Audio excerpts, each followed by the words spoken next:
In July 1991, police officers walked into Jeffrey Dahmer's apartment in Milwaukee where they uncovered one of the most gruesome and chilling crime scenes of all time.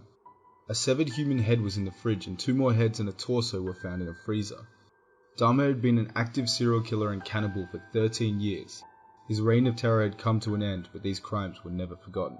There is still so much about his twisted story that creeps people out today, and here at Fact Generation we are going over top 10 creepy facts about Jeffrey Dahmer. Number 10. His fascination with death and sex began in childhood.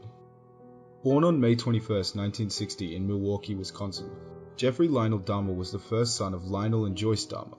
6 years later, his younger brother was born and the family was complete. Their home life appeared perfect, however, behind closed doors, his mother suffered from extreme anxiety and attempted suicide by overdosing on pills. Dahmer's first school teacher wrote in a report that she believed he was neglected at home. Dahmer's father recalled how his son's fantasies connected with death and sex began with roadkill during his childhood. He revealed Jeffrey cut them open to examine the insides of the animals. He did what most of us young males did when the hormones kicked in tremendously, and he was doing something sexually with them. And I think the neuron connections, made contact and sort of hardwired Jeff. If these early warning signs were not dismissed as childhood hormones, the future cannibal killer's urges might not have escalated.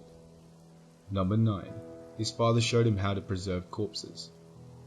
It will come as no surprise to anyone who is familiar with Dahmer's crimes that during his childhood he had a collection of animal corpses he kept in his clubhouse. A young Dahmer was 4 years old when he began to collect animal bones because he was fascinated with how they would fit together. He also killed many of the animals himself. His scientist father, who was struggling to bond with his distant son, decided to appease his childhood curiosity by showing him how to properly clean and preserve the animal parts. This technique Dahmer learned from his father he would later use to preserve the body parts of his victims, which he kept in his own apartment. Malcolm Plant, author of Making the Link, explained it's highly likely that an animal abuser will also be abusing humans. We found not only have most animal abusers been exposed to violence and abuse, but that this has resulted in reduced empathy and normalization of aggression. Number 8. His high school doing a Dahmer pranks were disturbing. Dahmer attended Revere High School in Richfield, Ohio, where he was known as an outcast, loner, and a prankster. He would sneak into photos of clubs and societies he was not a member of, fake seizures in the classroom corridors, and generally frightened many of his peers. His alcoholism also began around this time of his life, and there was always beer, scotch, or whiskey kept in his locker. Sociologist Dr. Martha Schmidt was also a former classmate of Dahmer, and she revealed, "His behavior began to be so strange that I felt uncomfortable being with him alone. He liked to act, in his words, crazy. He would just start shrieking, or he would twist himself up in a grotesque way, or run with a limp. And I remember one time asking him why he would behave this way, and he just said, 'I love to shake people up.'" Number 7. He committed his first murder at 18 years old. In 1978, Dahmer's parents were granted a divorce following each accusing the other of extreme cruelty and gross neglect of duty. A former neighbor, Susan Lear, said of Dahmer's childhood, "The police were out several times. At the time I knew him, there was something devastating going on in his life, and there wasn't anybody there to help him. I feel so bad about that." Following the divorce, his mother moved out of town with his youngest brother, and his father also left the family home. Dahmer was left alone. He began drinking heavily at the age of 18 years old, and he committed his first murder.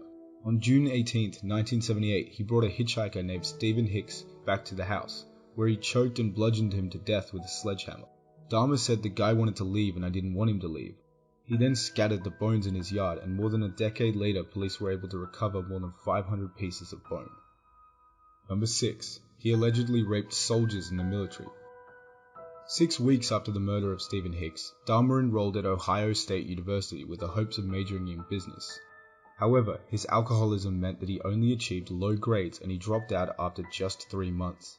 In 1979, his father then encouraged him to join the US Army, where he trained as a medical specialist. During his time in the Army, 2 soldiers came forward with claims that they had been drugged and raped by Dahmer. In 1981, he was deemed unfit for military service and received an honorable discharge. Preston Davis, who was in the military service at the same time as Dahmer, recalled, "Jeffrey had killed his first victim a year before joining the military. He would then get drunk in the barracks and say, 'I killed a guy in Ohio,' and we'd say, 'You didn't kill nobody.' He became a monster once he'd start drinking. Alcohol is what turned him into a monster." Number 5. A victim count of 17. Dahmer's total victim count was 17. He would select men who were vulnerable runaways, hitchhikers or drug dealers. Their disappearances were less likely to be reported straight away. He would then strangle his victims, keeping the body parts as souvenirs and photos of the dismembered corpses. The first murders took place in the basement of his grandmother's house. She was unaware of his crimes but eventually grew tired of the late night drunkenness and kicked him out. He then moved to an apartment on North 25th Street, Milwaukee, where he would continue to lure his victims with the promise of money or sex. In just 2 years, his victim count jumped from 4 to 17. He later said, "It's a process. It doesn't happen overnight. When you depersonalize another victim and view them as just an object for pleasure and not a living, breathing human being, it seems to make it easier to do things you shouldn't do." Number 4. The foul-smelling apartment of horrors. Despite Dahmer's neighbours sleeping just a few feet away from where the serial killer was murdering, dismembering, and cannibalising the remains of his victims, he still managed to evade capture for so long. One of his neighbours later told reporters he was always shy, a little withdrawn, but not real bizarre. Then they started to notice the smell. Dahmer had wrapped the body parts, including hearts, biceps, and portions of flesh from the legs, in plastic bags placed in the fridge for later consumption.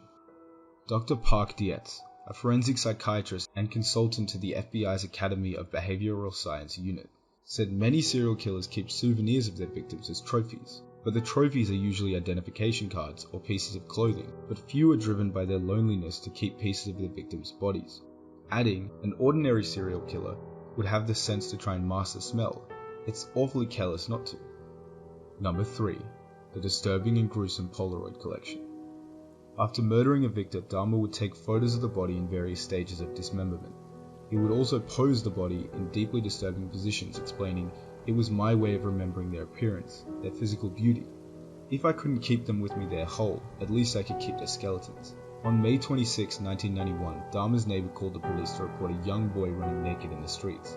When they arrived, Dahmer managed to convince the officers that the 19-year-old boy was his lover and had had too much to drink. Not wanting to get involved in a homosexual domestic dispute, the officers left the young teenager with Dahmer. The victim was handed back over to the serial killer. Then on July 22, 1991, a man named Tracy Edwards appeared drunk in the street and had a handcuff dangling from his wrist. When he told officers a weird dude had handcuffed him, they decided to check out Dahmer's apartment. One of the police officers noticed the sickening Polaroid collection and began to investigate further. He uncovered the fridge of horrors with jars containing genitalia and other body parts.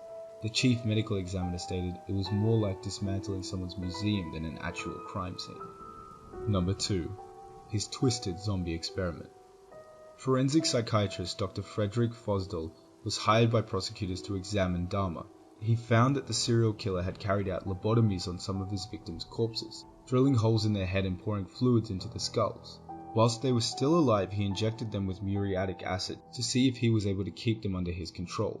Fosdal said he had hoped to control them and keep them around longer by making them zombie-like. He confessed to having sex with some of the corpses and also to preserving one man's heart to eat.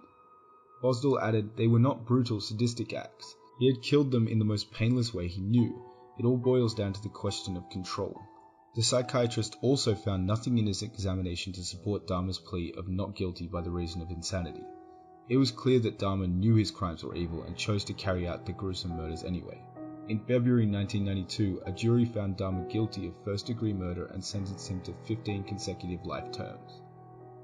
Number 1. Beaten to death behind bars. On the morning of November 28, 1994, Dahmer was assigned to work detail with 2 other prisoners at Columbia Correctional Institution in Wisconsin. They were left unsupervised. One of those prisoners was Christopher Scarver, who stood 6'3". He began questioning Dahmer about his crimes against African Americans. The majority of Dahmer's victims were, in fact, African American.